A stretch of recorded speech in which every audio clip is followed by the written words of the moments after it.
Hello and welcome back. We now take a closer look at what we mean by electronic lab notebooks or laboratory information systems.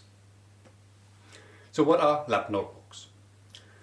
Traditionally they are made in paper and we document our research, so our design of the experiments or the simulation or analysis or whatever it is, all the steps we take, our intermediate and final results, but we also write down wrong turns or experience we gained or whatever you call it. So in the end they're like a lasting memory of everything that we have done. It's also a tool to help us with the 10-year rule to keep track of everything related to our research. And traditionally we do this with pen and paper. Of course, pen and paper do have their advantages. They're easy to use, but they're also rather prone to catastrophic data loss, like in the good old days when there's some flooding or fire damage. So losing all your data and metadata is just one accident away.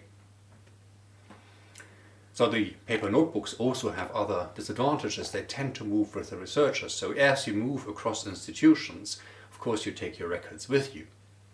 That means for the institutions that you leave, all the details that you have worked on are sort of lost. They're not really lost, but they're not quite there.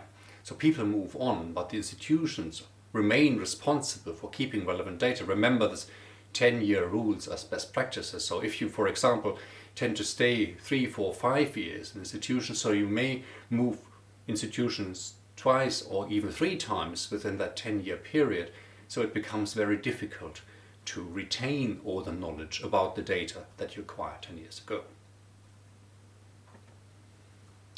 Also, paper notebooks are typically organized chronologically.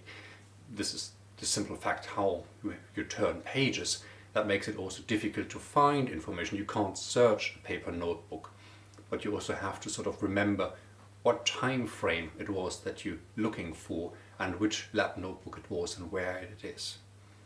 Maybe you've introduced some abbreviations that made sense at the time, but no longer. Electronic lab notebooks are there to sort of help remedy the disadvantages of paper notebooks. We can follow a very naive approach and have a notebook but now online. Essentially free text fields like Microsoft Word, but now stored in the cloud, and we can add text, data, images as we see fit. That is sort of better than paper, but it's not really searchable. You can search to some extent, but not really.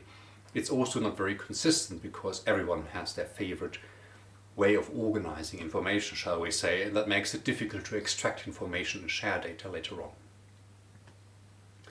So if we were on a green field in the ideal paradise, how would such an electronic lab notebook or laboratory information management system look like? We have one central system that is reachable worldwide, and you can easily access it via a variety of means like a web browser, the iPad, whatever. You can access it programmatically, for example from a programming language like Python, via an API, but you also have a web interface. It contains all the data, or at least it contains all the information how to get to the data that are described via metadata and adhere to FAIR principles, so that we have meaningful relations and links between the data, and the data are easily findable. Wherever possible, we want to extract metadata automatically, like which machines this data comes from, devices, file formats, whatever it is. And ideally, we can export data to data repositories automatically and share data. We also need to think about the volume of data that we have. We need to be able to store all the data that we have, and it needs to be accessible both from local computers or your laptop, but also from HPC clusters if we want to run large-scale analyses on them. And finally, we also need to manage the physical part of it, like for example samples. We need to track which samples we have, and we need to be able to relate the physical specimen with the digital representation. So let's start by collecting our requirements for such a system. Let's start then with the sample management and inventory. We need to be able to answer the question which sample is where, how did we actually produce the sample, and maybe we have hierarchies there. We maybe have a parent sample and several child samples, and we need to be able to track all the samples across different experiments and analysis chains. And then we have devices and procedures, so we need to track which instruments we used, which software versions were installed on the instruments, and we also need to track our standard operating procedures or protocols, or more informally recipes. For example, like how were samples prepared, how did we actually conduct the experiments. And then it needs to be very easy in day-to-day handling. So our electronic lab notebooks, we need to be able to enter measurements, or maybe annotate measurements, enter comments, and link samples, devices, recipes, procedures to it. Ideally on the mobile device as well, so it can move with us when we go from one lab to the other and back to our office where we run the analysis. And ideally, we want to have some system where we can extract some part of the metadata at least automatically. Depending on our storage needs, we may or may not have access to large-scale data storage that should be integrated with the capturing of all the other relevant information in electronic lab notebooks, and it should be accessible from everywhere. And also, we need to be able to define workflows, even across groups. So for example, one group may be responsible for acquiring images from a sample, and the next group may be responsible for analyzing that image, and then the next group does something else. Of course, everything needs to be very convenient. So what do we mean by that? We have some sort of data that we will enter manually. It cannot be avoided. But we will also be able to search for relevant information. So we need to have a flexible system that is easy to use with a nice interface that we can use to find the details about samples, experiments and results and so on. As more and more of our analysis becomes data-driven, we need some sort of API or application programming interface or Python access or whatever, so that we can interact with the system via computer code, search for data, download data, upload new data, and so on.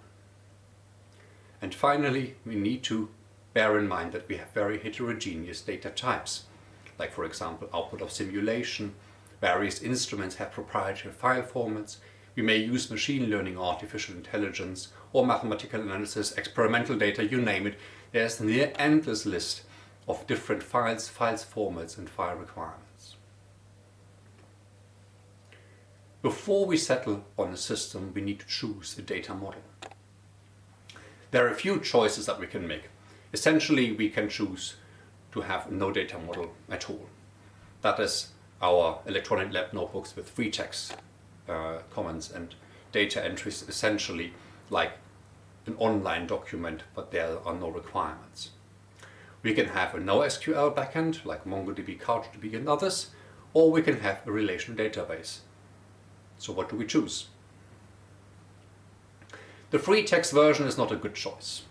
It may be very flexible, but it's very difficult to search and query. Everyone has their favorite way of abbreviations, ways of writing, adding data, or which data to add. Ensuring data quality is also a big issue with no data model, because everybody can enter whatever they want. It's also very difficult to handle different data types like string, float and integers, because such a free text entry doesn't really support any of those. That means it's difficult to impossible to establish relationship or hierarchies between entities and entries and so on. We could go with NoSQL backends.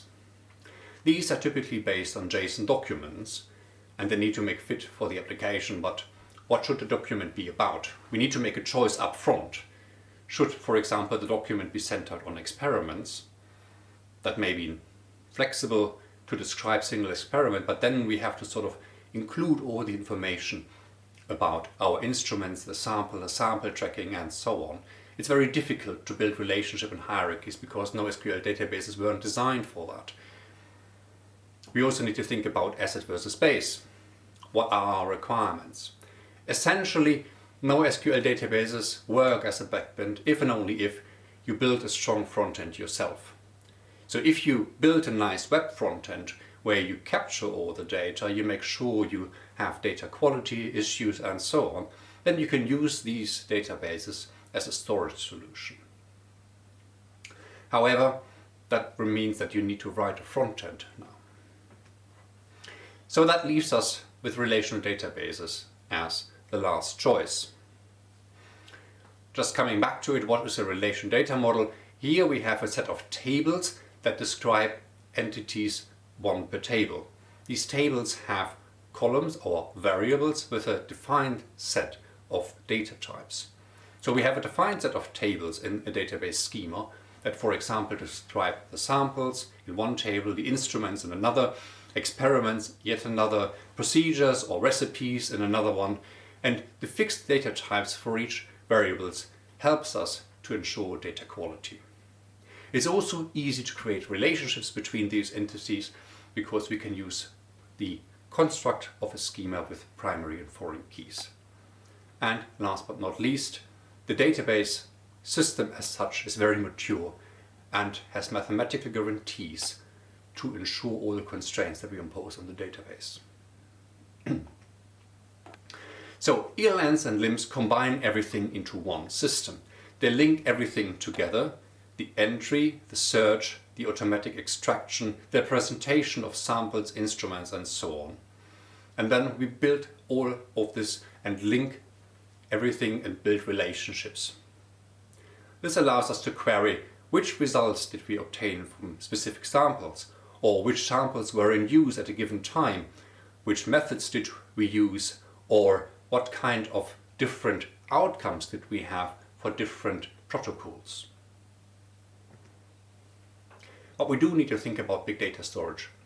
We've said before that relational databases are great for everything that can be stored in tables. That doesn't include big data. The question first is, how much data do we actually expect? The metadata will be probably a few gigabytes, maybe 100, something like this. Nothing a relational database can't handle. But the simulated and experimental data themselves, that may be a few numbers if you're lucky, but it may also be multiple terabytes or even larger. We also need to think about which data types we have, so which file formats we use, and if it's proprietary, can we convert them to open file formats? How do we access the data? And we also want to build automated workflows. So how do we pass data between the different stages? We may have more constraints, legal or ethical aspects, or NDAs if we have sensitive industry products that we need to keep in mind. So how do we choose? There are many systems on the market. There are commercial ELNs and LEMS. There are also open source versions. If you only want an electronic lab notebook, you have different choices than if you want to go for a combined system that also, for example, includes sample tracking and so on. How many different systems do we need to match all the requirements? You need to think about storage. Is it part of your laboratory information system, or do you need a separate system if you have large-scale data, or both maybe? Do you have any other constraints, like, for example, does the funding agency give any requirements, or your university? And last but not least, you also need to think about who operates the system. So that includes user management, but also training and onboarding. If you want to get an overview of electronic lab notebooks, you can use the ELN Finder by TU Darmstadt. It's a curated list with filters to help you choose ELNs.